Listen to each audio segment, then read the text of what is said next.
Sampel seperti apa sih yang akurat untuk dianalisa?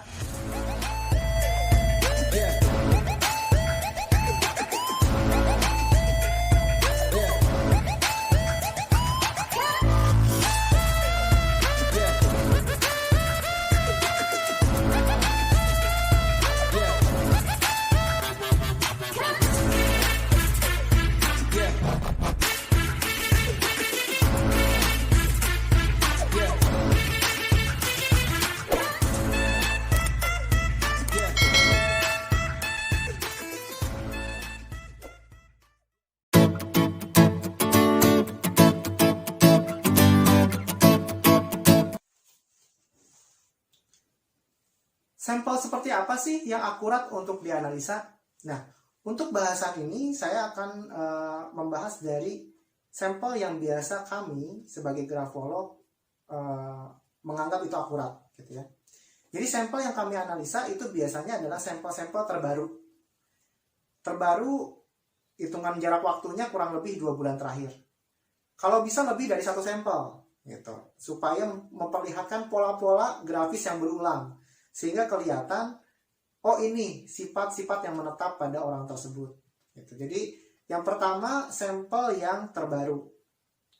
Yang kedua, ditulis dalam keadaan dia tidak tertekan secara mental. Gitu. Jadi yang kedua ini sangat penting. Kenapa? Karena untuk merepresentasikan kepribadiannya secara utuh, dia harus dalam keadaan tenang, dalam keadaan emosi yang stabil.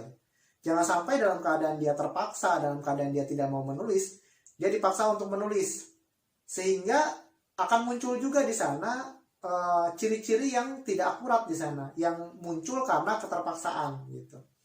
Jadi sampel-sampel yang dianalisa, yang akurat, itu biasanya dituliskan pada saat dalam keadaan yang tenang atau tidak dalam keadaan tekanan secara mental. Yang ketiga, ini biasanya standarisasi administrasi dalam tes psikologi gitu ya, atau dalam sebuah tes grafologi atau grafotes gitu. Jadi diminta klien untuk menuliskan di kertas yang kosong gitu. Jadi subjek diminta menulis di kertas yang kosong. Ini juga ada maksudnya, nanti akan dijelaskan di video selanjutnya kenapa harus di kertas yang kosong, yang tidak bergaris gitu ya. Yang selanjutnya juga klien diminta menulis narasi panjang gitu ya, 2/3 halaman gitu. Kenapa gitu? Karena semakin banyak tulisan itu semakin banyak pola yang bisa terlihat, sehingga bisa analisanya lebih menyeluruh gitu ya. Jadi klien diharapkan menulis 2/3 halaman, diakhiri dengan tanggal dan tanda tangan lalu nama jelas gitu. Itu biasanya yang dimintakan kepada klien. Dan biasanya diminta untuk menghindari menulis syair, lagu, atau puisi. Nah, itu juga ada maksudnya. Nanti ini akan ada bahasan-bahasan tentang aspek-aspek grafologi yang berhubungan dengan ini gitu ya. Nanti di video-video selanjutnya gitu. Nah, itu adalah sampel-sampel yang diminta dalam grafologi gitu ya. Dan satu lagi yang penting adalah pada saat dia menulis narasi, itu dia tidak mencontek. Nah, kenapa tidak mencontek? Karena kalau misalkan dia mencontek, itu yang terjadi tidak merepresentasikan cara berpikirnya gitu.